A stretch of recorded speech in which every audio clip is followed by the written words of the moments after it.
So we're coming to the end of this little series on culture wars. I've been preaching these last weeks. And I just want to wrap things up and kind of summarize it all and give you one last little thought about it. There's battles raging all around us. You know that, don't you? Two opposing forces facing each other off. One, our champion, Jesus, who wants nothing more than our freedom and an abundant life for each one of us. On the other side is our enemy, Satan. And he desires nothing more than our destruction. The battleground for this particular war is, of course, our culture in which we live, and that's why it's a culture war. Not in the sense that popular news media would want us to believe, but something much more spiritual in nature. How we live determines what side we're on, and ultimately what's going to happen to us in the end. And unless we make an intentional choice, and that's really a very important concept, an intentional choice. We have to intend purposefully to choose our champion, Jesus, and the life that he calls us to. If we don't make an intentional choice for that life, then we will unwittingly choose the enemy and our own destruction.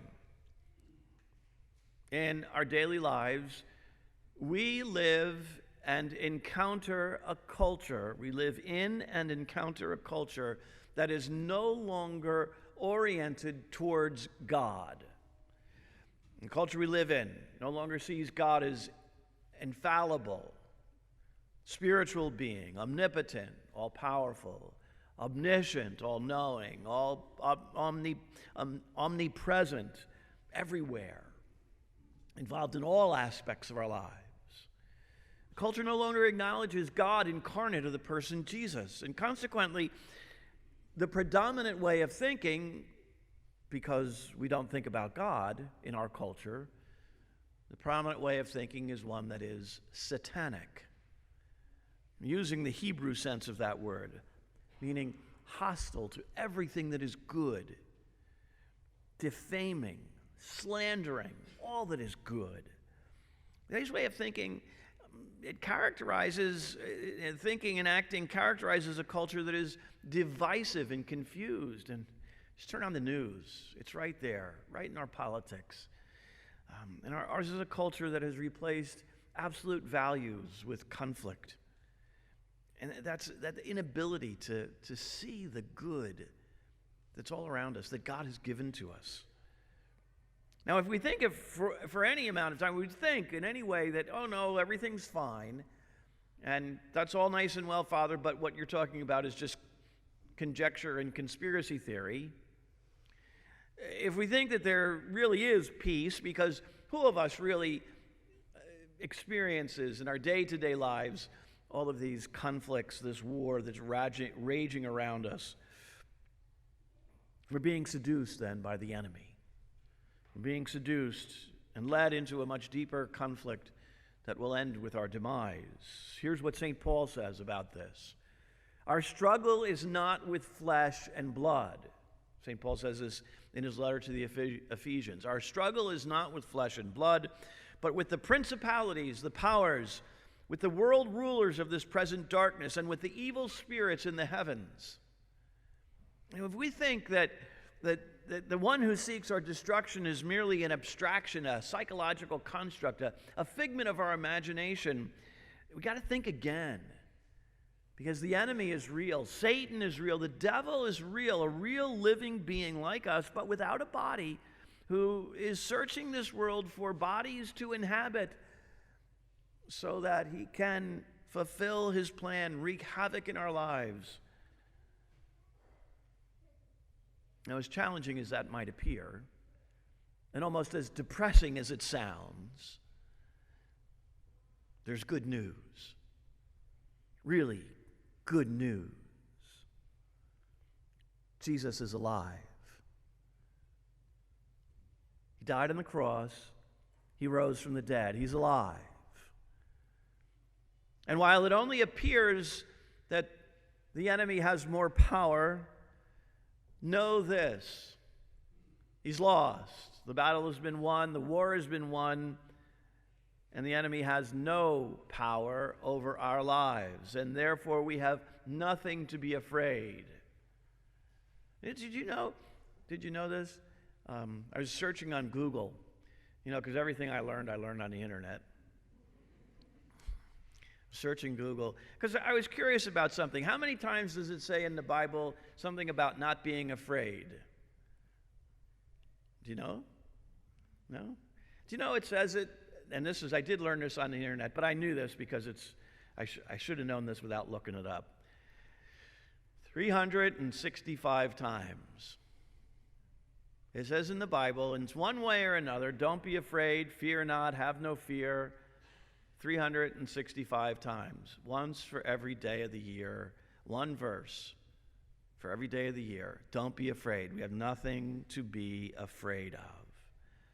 Over the course of the past 6 weeks, we've been looking at the weapons that our champion has given to us so that we can fight this battle. We've received these weapons, these gifts, right from the moment of our conception. They enable us to join him in the victory that is ours already in this culture war. But before we can pick up these weapons and make use of them, we must first go through, as it were, a boot camp. We have to learn the mindset of humility and obedience, and the place to learn that is on the cross. We must go to the cross, because that's where we receive the foundation that enables us to pick up and use these weapons. And when we accept this way of life that humility and obedience guides us to, it's then that we're able to see that fortitude, that ability to, that strength to act, and prudence, that ability to act, and justice, what is rightfully due to others, temperance, using all the goods that God gives us the way he intends them to be used. And remember that these virtues, such as they are gifts from God. They're very part of our nature. That's why they're often referred to as the natural virtues. We're born with them.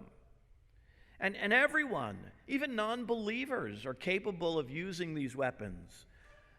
Children must be taught by their parents and their grandparents and other significant adults these virtues, these gifts, these weapons, because these are what will give us the power to navigate through this war zone. There's something more, though. Something much more.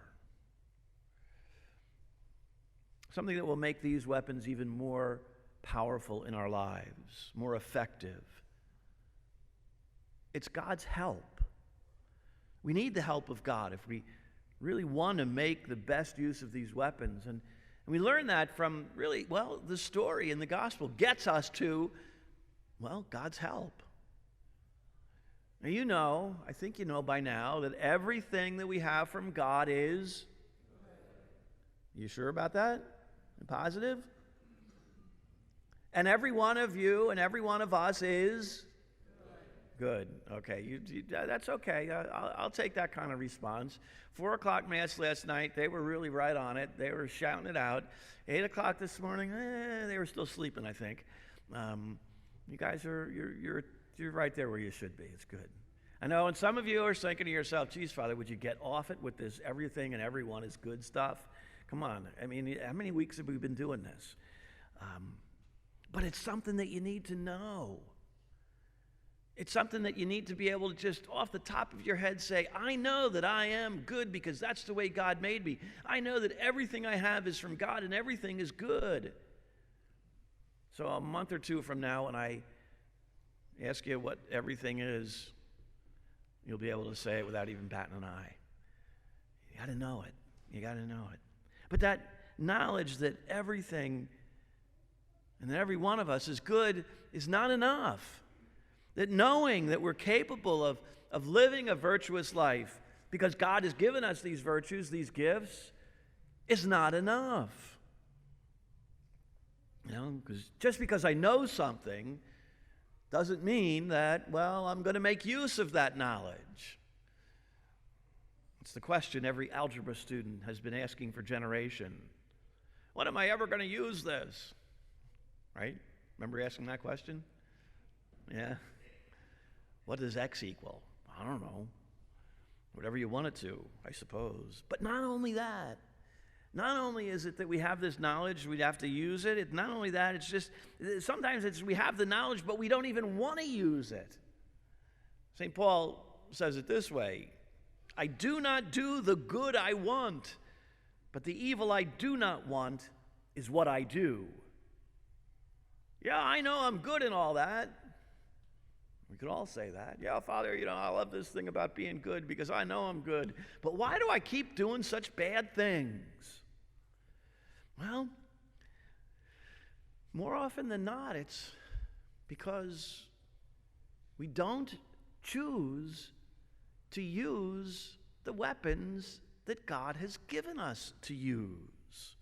We don't choose virtue because we don't consider the alternatives. And so, I can't do this. I'm just throw in the towel and give up and not even try. More often than not, we're like the 9 lepers in the gospel. They received the gift, they were healed, but then they never went back and acknowledged the giver of the gift. We can do this. Every one of us can live a virtuous life, and every one of us can be like the one who acknowledged the gift that he received and go back and give thanks to God. We must do that. We must acknowledge the gifts. And we can do it little steps, day by day, making the choice to use these gifts. You see, it's in the giving. It's in the giving thanks. The giving thanks to God. The giving thanks to God and giving back to God a portion of all that he's given to us. Our time, our talents, our treasures.